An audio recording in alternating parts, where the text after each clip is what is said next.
Tak, ahojte, ja vás vítam pri dnešnom vlogu. Dnešný vlog bude taký trošku cestovateľský.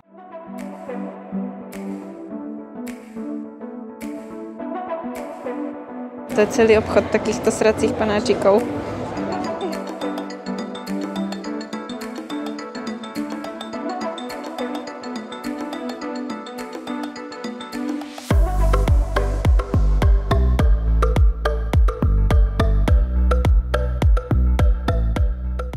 Keďže sa nachádza momentálne vo Viedni na letisku. Sú už 3 hodiny ráno, o 2 sme vychádzali z Brna, takže som spala asi hodinu v autobuse a doma som spala 20 minút, takže úplne dneska budem fresh. Inak je v Viedni 1 stupeň a v Barcelone by nemalo čakať 23 stupňov, takže to bude dosť teplotný rozdiel. Mali sme v pláne brať iba kratšie oblečenie a vôbec nie čapicu. Tak krabičky na cestu nemôžu chýbať ani keď sa lieta. Jak mám pre vás taký menší testovateľský tip. Keď potrebujete papať, vezmite si také jednorázové mističky, ktoré potom vyhodíte. Som si za sebou zobrala takto pekne kuracie prsia, rýžu a por. Takže teraz to idem spapať. Je síce 5 hodín ráno, ale keď musíš, tak musíš. Tak, my sa už nachádzame v centre Barcelóny. Z letiska sme sa dostali aerobusom, čo je taká modrá linka. Trvalo to asi tak pol hodiny. Momentálne hľadáme nejaký spot na raňajky, keďže sme už mega hladní po celej ceste. Takže blúdime po nejakých uličkách a hľadáme. Najlepšie by bolo, keby sme našli nejakú domácu pekáreň. Ale uvidíme, na čo natrafíme.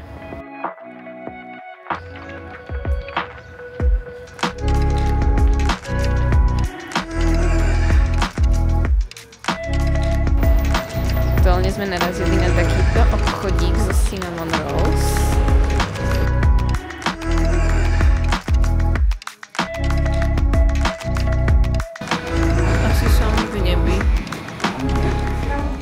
Sice bolo v pláne, že prvé jedlo bude slané, tak si to poďme ukázať.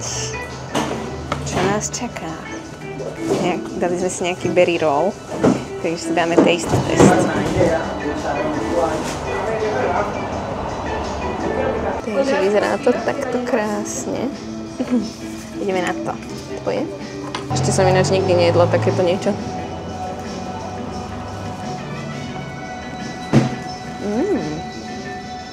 To je mega dobré.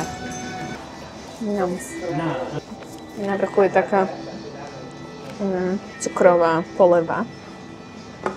Škoricu tam ani necítim. Je v tom malinový džemík a taká mliečna náplň vnútri. Stálo to inak okolo 4 eur, nejakých 3,80. No.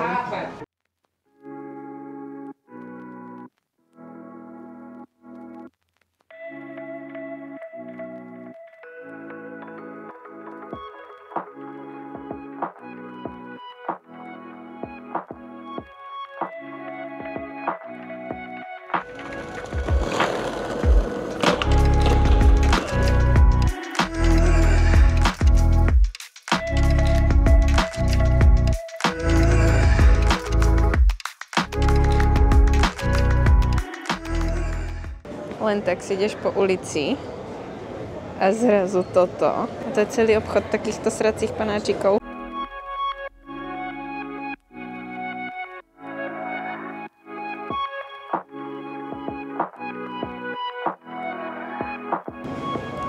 Toto reálne ešte aj pani vnútri kaká.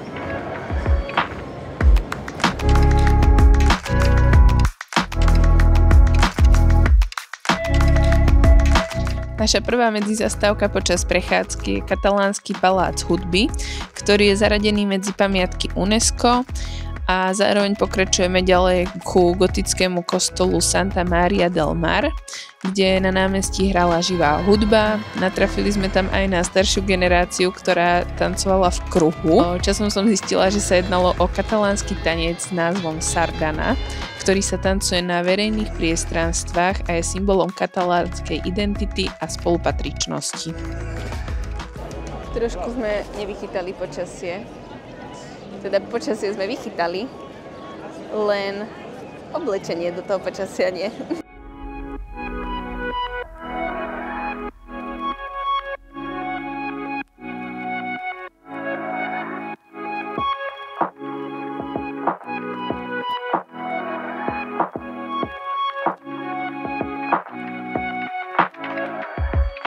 Čaká papanie. Tuto. Ideme dať test. Five Guys sme už chutnali v Miláne minulý rok po súťaži, tak uvidíme, aké to bude.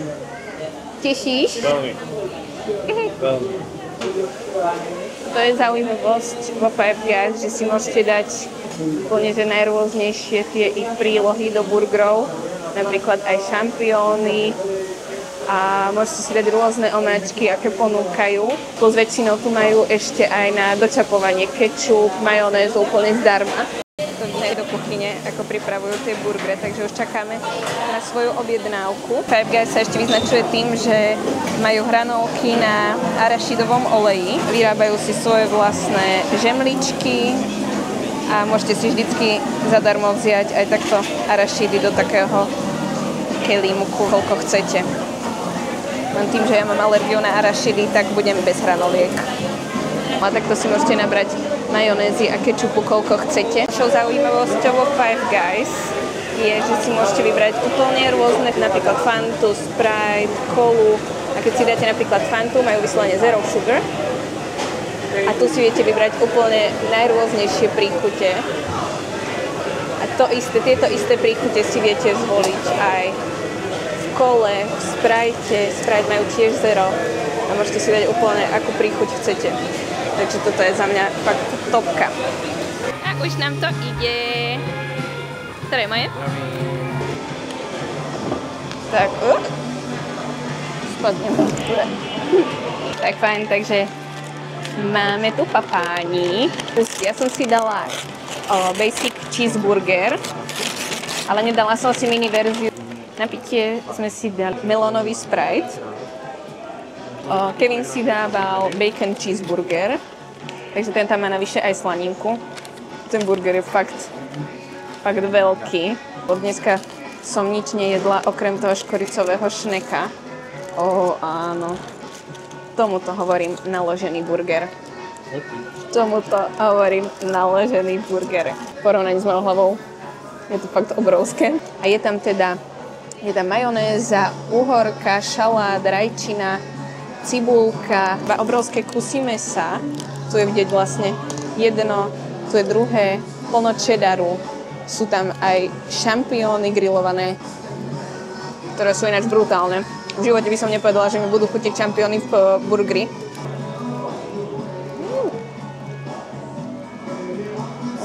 Ale musím povedať, že cítim aj v tomto arašidy.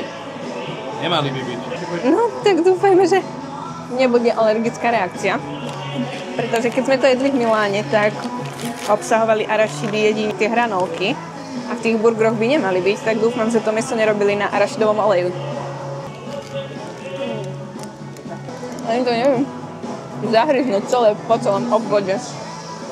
Alebo teda po celej šírke, výške. Hocičo. To sa s mekáčom nedá ani zďaleka porovnať. Také mäso, čo dostanete cheeseburgery v McDonalde, tak tuto je jedno mäso zložené akoby z troch takých trošku o inom. A čo nás fakt prekvapilo, tak ceny v Miláne vo Five Guys a tuto sa fakt líšia, pretože v Miláne vyšiel ten jeden burger cca o 4-5 eur drahší. Tuto bol burger nejakých 10,70 a v Miláne bol okolo... Ten, čo som mala vtedy ja, tak bol okolo 14 eur a ten, čo mal Kevin, bol dokonca až 16 eur, nie? Hej. Ten bol 16 eur. Tu stojí nejakých 3,70 a v Miláne chceli za proste iba bezodný kelímok, tak tam chceli vtedy 5,50.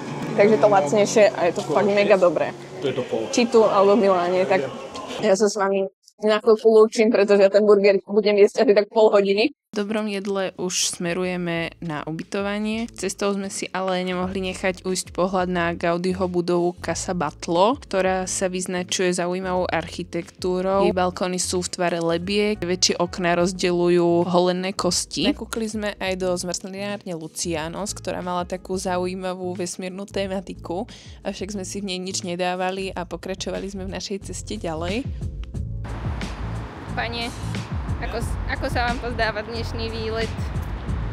Ako povedal pán taxikár, idete na kafíčko. Ideme na kafíčko, na štvorňový kafíčko. Obliekli sme sa, ako keby tu malo byť 5 stupňov. Bo keď sme odchádzali z Brna, tak mrzlo a snežilo. A tu je leto. Takže sme vhodne oblečení. A všetky obchody sú zatvorené. Tak. Ešte si povieme, jak sme vystúpili z lietadla, že ty kokos, jaké teplo, ideme si kúpiť rýchlo nejaké kraťasé. Plavky možno? Plavky, aby sme sa kúpali. Prídeme sem, nedeľa, všetko zavreté. Takže asi toľko k tomu. Takže budeš nahý. Vo vode.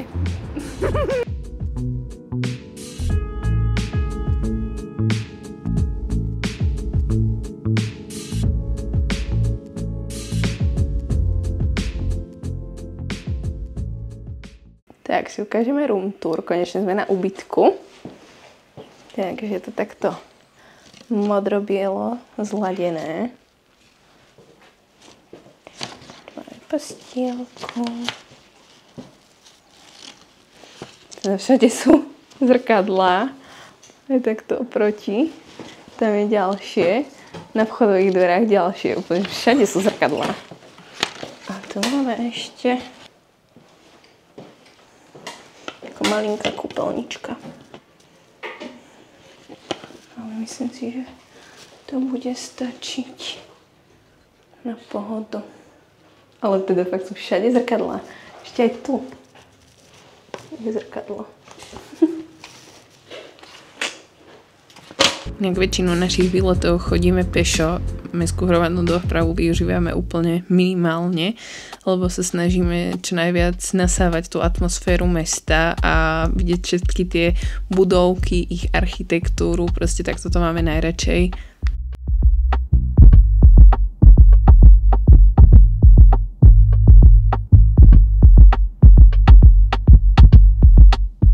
Vyšli sme hore na tú budovu. A tu je proste zadarmo 360 stupňový výhľad na celé mesto.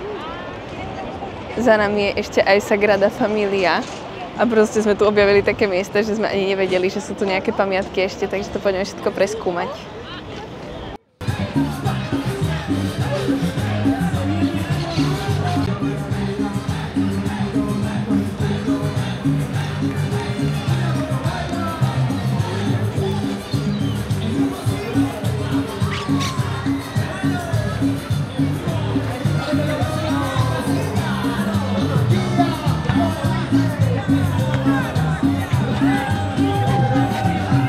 Viete, čo je maximálny luxus?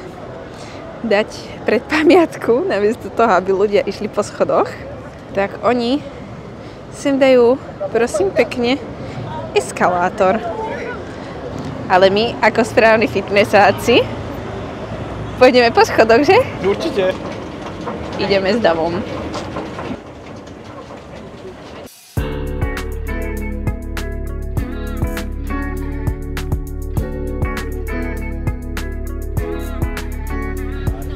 Tu mala byť voda, ale nie je. A tam mali byť vodopády, ale nie sú.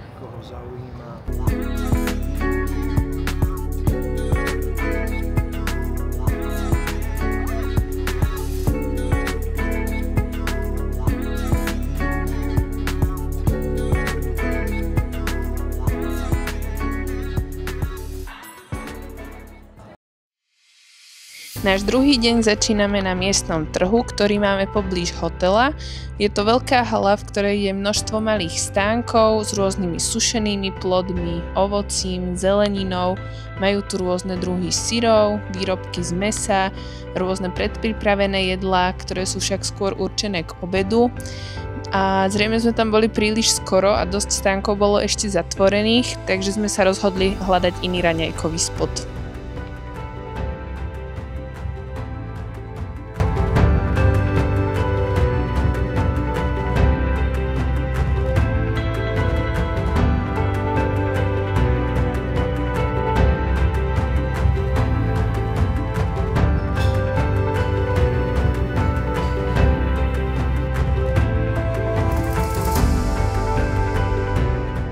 My sa akurát nachádzame pod pamiatkou Sagrada Familia. Pôvodne sme mali v pláne, že sa dostaneme aj dnu, lenže cez internet boli lístky nedostupné, tak sme dúfali, že určite sa budú dať kúpiť aspoň nejaké na mieste, pretože niektoré zdroje uvádzali, že to na mieste pôjde. Ale bohužiaľ aj na mieste majú daný iba QR kód, cez ktorý sa máte vlastne prekliknúť na tie isté stránky, ktoré sme pozerali aj z domu. A na dnešok nám dávalo, že je dostupný iba jeden jediný termín, ale pre jednu osobu, takže dnes sa tam nedostaneme. Nedá sa tam dostať ani jeden deň, čo sme tu zvnútra, to bohužiaľ neuvidíme, ale určite to stojí za to. Je to krásne. Je tu síce strašne veľa ľudí, ale je to nádhera, fakt, tá budova. Hlavne zblízka si pozrieť tú architektúru, každý jeden ten detail, tak je to fakt paráda.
Takže dnes tu máme ďalší taste test. Dneska ideme ochutnať empanádu. Vyzerá to takto. Tak, ideme si to roztvoriť. Dali sme si príchuť jamón a Roquefort cheese. Tak, roztvoríme. Máme dosť jejda, to je hodne syru. Wow.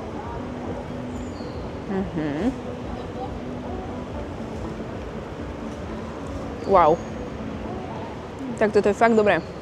Empanádu sme už chutnali aj v Brne, ale musím povedať, že mi prišli o dosť menej naplnené, lebo toto, ako môžete vidieť, to je fakt úplne full. Tie v Brne mi prišli menej naplnené a neviem, mne osobne až tak nechutili.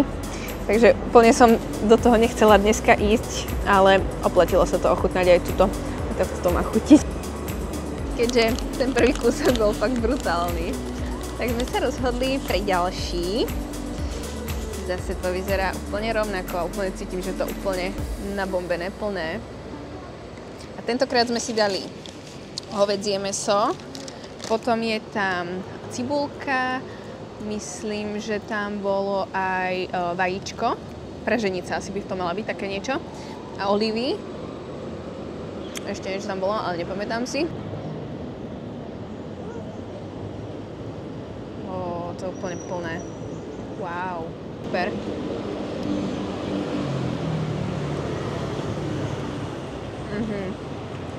To je fakt dobré. Ale ďalšie si už nemôžem ísť kúpiť. Musím mať dietu.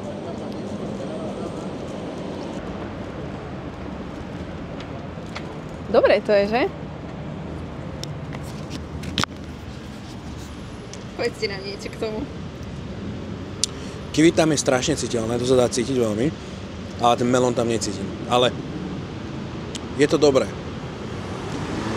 Oproti monstru Akože dobre, Monster je Monster, to nemôžeme nič povedať, ale toto je fakt také refresh, také... Také príjemné. No hej, také fajn to je. Keby to je studené. Hej, keby to je studené, tak je to o moc lepšie, ale... Taký drinčík úplne. Ale je to dobré, to je veľmi dobré. Pre televíziu Joj, Dáša Slováková. No a stálo to ešte euro 50. Ináč áno, to je ďalšia vec. Ešte to bola aj veľmi priateľná cena. Euro 50. Po ďalšom teste nasleduje znovu prechádzka. Tentokrát sme narazili k takémuto veľkému oblúku, za ktorým sa skrývala dlhá palmová alej. Bola to vlastne taká dlhá ulička, po ktorej obvode boli vysadené palmy, boli tam rôzni pouliční umelci, ľudia sa tam prechádzali a ako náhle sme sa dostali na koniec tejto uličky, tak sme za ňou objavili veľký park, kde bola strašná pohodička, ľudia tam čilovali, piknikovali, trošku sme to tam prebádali.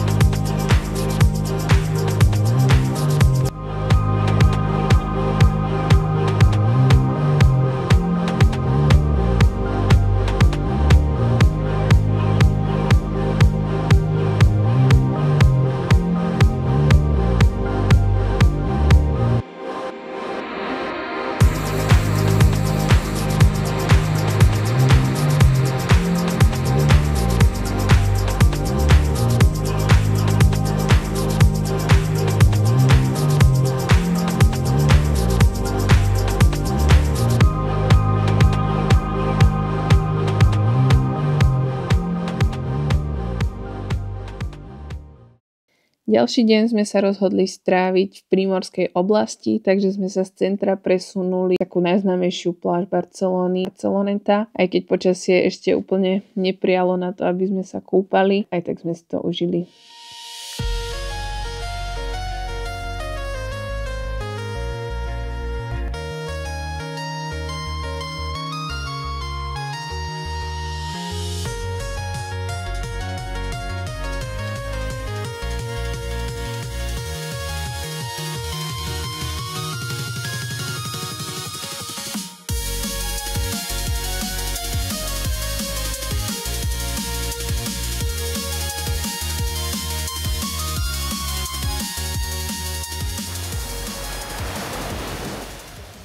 Štvrtým dňom sa náš výlet v Barcelone končí. Ďakujem, že ste toto video dopozerali až do konca. Budem veľmi rada, keď ma podporíte vašim lajkom, odberom, prípadne komentárom pod týmto vlogom a vidíme sa v ďalšom videu.